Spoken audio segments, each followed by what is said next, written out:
எங்களுக்கு என்ன கஷ்டம் என்ன பாடுபட்டு என்ன பாடுபட்டு என்ன வேலை இதெல்லாம் நிம்மதியா ஏன் ஆடி ஒரு நேரம் வந்து சொல்லு அம்மா சொல்லுமா என்ன பதவி வச்சுக்கிறோம் சொல்லுமா ஒண்ணு போல ஒண்ணு வந்து இருக்குது ஆமா அதையா சொல்லு தீர்த்து வையம்மா தீர்த்து வையம்மா அம்மா ஒரு நிலையம் மனசு கிடையாது. ஆமா ஒருத்தர் கூட ஒரு நிலைய இல்லாம இப்படி அல்லாடு விட்டுன்னு நீ மட்டும் நிம்மதியா வந்து போயிடு ஆமா சொல்லிட்டு போய் எங்களெல்லாம் நிம்மதியா வச்சுக்கிறேன்னு சொல்லி வாக்குறுதி பண்ணதான் நான் விடுவேன் உன்னை வையம்மா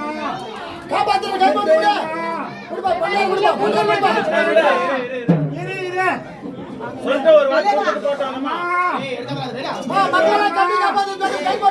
நல்லபடி காப்பாத்தம்மா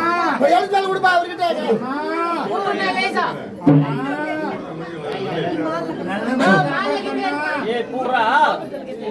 அம்மா